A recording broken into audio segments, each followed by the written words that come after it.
Matrix के adjoint, determinants और inverse की बात करते हैं। देखें, एडजॉइंट, डिटर्मिनेंट और इनवर्स ये सारे के सारे सिर्फ और सिर्फ स्क्वायर मैट्रिसेस के पॉसिबल होते हैं। और स्क्वायर मैट्रिसेस ऐसे मैट्रिसेस को कहते हैं जिनमें रोज और कॉलम्स बराबर होते हैं।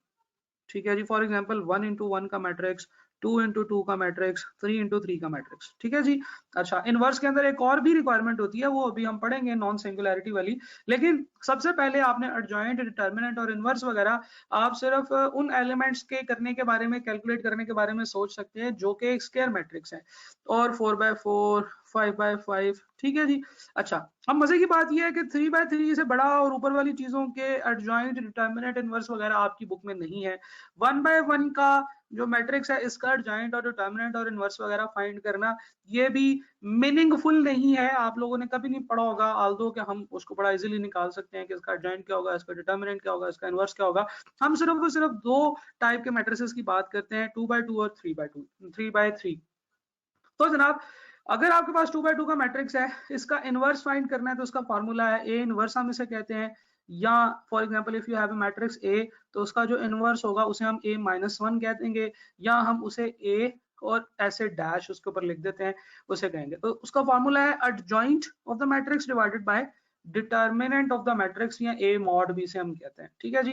ए का मैट्रिक्स का, उसी मैट्रिक्स का एडजॉइंट फाइंड करें, ऊपर रखें, उसी मैट्रिक्स का डिटर्मिनेंट फाइंड करें, नीचे रखें, और आप इसको फाइंड आउट कर सकते हैं। ठीक है जी। सिमिलरली 3x3 के मैट्रिक्स का इनवर्स फाइंड करने का भी फॉर्मूला यही है। तो इनवर्स का फॉर्मूला तो यही है, उसमें दो चीजें आ गई हैं, एडजॉइंट और डिटर्मिनेंट। अब हमने देखना है कि एडजॉइंट और डिटर्मिनेंट कैसे फाइंड आउट करते हैं। अच्छा, एडजॉइंट 2x2 का मैट्रिक्स का एडजॉइंट फाइंड करना तो बहुत ही मजे का काम है। आप positions of primary diagonal change कर दें और signs of secondary diagonal change कर दें। For example if you have a matrix A B C D, आपने इसका जो एडजॉइंट फाइंड करना है वो कैसे फाइंड करना है कि पोजीशन ऑफ प्राइमरी डायगोनल, तो मैं इसको लिख सकता हूं पी पी।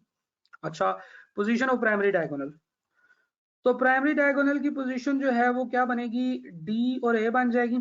और दूसरा है साइंस ऑफ सेकेंडरी डायगोनल, तो मैं इसको ऐसा लिख सकता हूं। तो साइंस ऑफ सेकेंडरी डायगोनल है जी माइनस बी एंड माइनस सी, तो this is the adjoint of the matrix, right.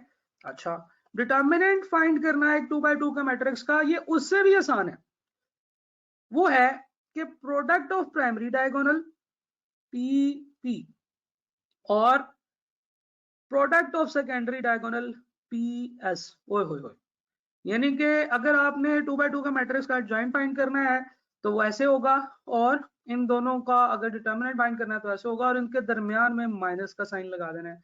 यानी कि अगर एक मैट्रिक्स है ए डी, तो उसका ए डी मल्टीप्लाई करें माइनस बी सी कर दें, तो this is your determinant, right. तो 2x2 का मैट्रिक्स का फिर इनवर्स कैसे होगा, जो ये करने से आंसर आया है डिवाइडेड बाय जो डिटर्मिनेंट है उसका, उससे आप करेंगे तो आपके पास इनवर्स आ जाएगा।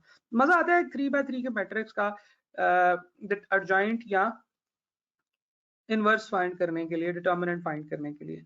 अच्छा, एक 3x3 के मैट्रिक्स का जो एडजॉइंट फाइंड करना होता है, इसके 3 स्टेप्स होते हैं।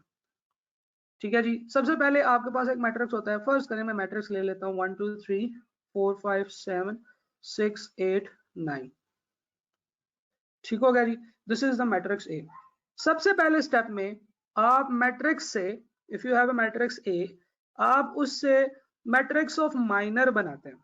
तो हम इसे ए और सबस्क्रिप्ट में एम लिख के डिनोट करते हैं कि मैट्रिक्स ऑफ माइनर बना दिया जाए। अब matrix of minor A M ये कैसे बनेगा, आपने हर एलिमेंट का माइनर लिखना है। किसी भी एलिमेंट का जो माइनर होता है, फॉर एग्जांपल मैं इस 1 का माइनर लिखना चाह रहा हूं, तो मैं इसकी रो और इसके कॉलम को छोड़ के बाकी जो रिमेनिंग मैट्रिक्स रह गया है उनका, ये जो 2x2 का मैट्रिक्स रह गया है, इसका डिटर्मिनेंट फाइंड कर लूंगा। तो अगर मैं पहले एलिमेंट का माइनर फाइंड करना चाहता हूं, तो that will be equal to 5 into 9 45 minus 7 into 8 56। तो 45 minus 56 will be equal to minus 9।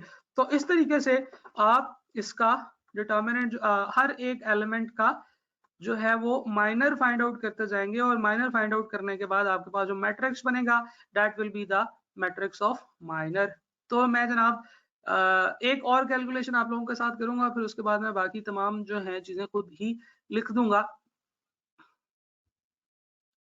फर्ज करें कि हम लोग ये इस 5 वाले का माइनर फाइंड आउट करना चाहते हैं, तो इस 5 की रो और कॉलम को छोड़ देंगे, बाकी आपके पास मैट्रिक्स बच जाएगा 1936, तो 919 एंड 36 18, तो 18 माइनस 9 सॉरी 9 माइनस 18 ये भी -9 के इक्वल बनेगा। तो इस तरीके से आप लोग एक मैट्रिक्स का माइनर फाइंड आउट करते चले जाएंगे, तो ये हो जाएगा जनाब आपके पास 1 2 3 4 5 6 7 8 और 9। तो जनाब अच्छा जी, मैट्रिक्स ऑफ माइनर में पहला जो माइनर है वो क्या हो रहा है जी, आपने 45 है और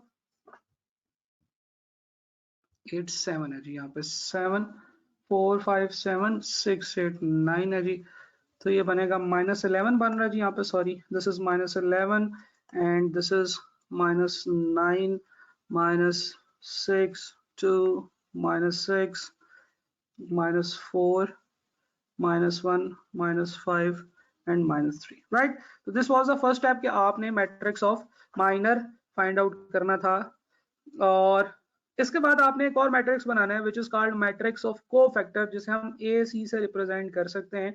this will be your second step. तो मैट्रिक्स ऑफ माइनर से मैट्रिक्स ऑफ कोफैक्टर बनाना ये कोई बहुत ही मुश्किल काम नहीं है। वो नंबर्स जो कि नॉन डायगोनल पोजीशंस पे फॉल कर रहे हैं, उन तमाम नंबर्स के साइन चेंज करके आपने इसको दोबारा लिखते रहे। देखें डायगोनल क्या होते हैं, ये आपका एक प्राइमरी डायगोनल है जी, और ये आपका सेकेंडरी डायगोनल है। अब जो एलिमेंट्स किसी भी डायगोनल पे फॉल नहीं कर रहे हैं, इन एलिमेंट्स को हम कहते हैं नॉन डायगोनल पोजीशंस या नॉन डायगोनल आइटम्स। आपने सिर्फ और सिर्फ इनके साइन चेंज कर देने हैं, बाकी सारी चीजें बिल्कुल वैसे ही लिख देनी है, ठीक है जी। जो डायगोनल पोजीशन पे फॉल नहीं कर रही हैं, सिर्फ आपने उनके साइन चेंज कर देने हैं, बाकी सबको बिल्कुल वैसे ही लिख देना है, ठीक है जी।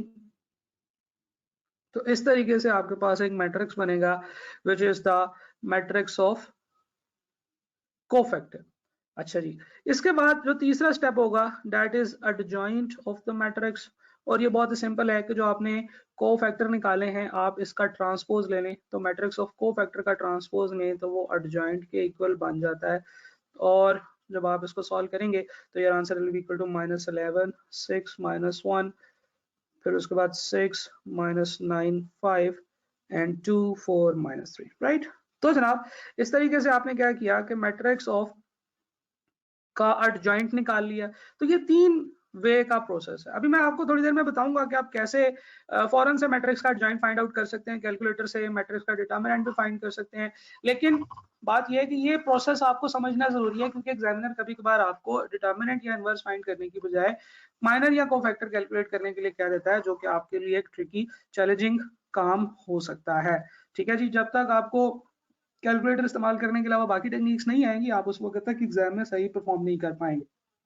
तो जनाब ये प्रोसेस था कि मैट्रिक्स से मैट्रिक्स को माइनर बनाएंगे, माइनर से कोफैक्टर बनेगा, कोफैक्टर से एडजॉइंट बनेगा, और आपके पास एडजॉइंट आ जाएगा। और अब डिटरमिनेंट की अगर हम बात करें तो डिटरमिनेंट फाइंड आउट करना बहुत ही इजी होता है। आपने मैट्रिक्स के अंदर किसी भी एक रो को पकड़ना है और उस रो के हर एलिमेंट को उस रो के कोफैक्टर्स के साथ मल्टीप्लाई कर देना है, तो जनाब आपके पास उसका डिटरमिनेंट आ जाएगा।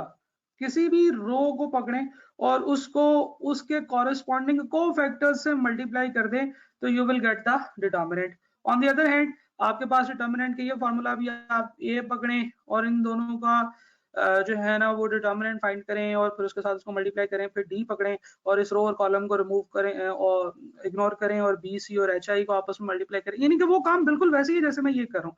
तो अगर आप इस प्रोसेस से चल रहे हैं तो डिटरमिनेंट फाइंड करना बिल्कुल सीधा है। आपने किसी भी एक रो या कॉलम को पकड़ना है और उस रो या कॉलम को उसके कोफैक्टर्स के साथ मल्टीप्लाई करते चले जाना है, उसके माइनस के साथ मल्टीप्लाई नहीं करना, उसके कोफैक्टर्स के साथ मल्टीप्लाई करना, ठीक है जनाब।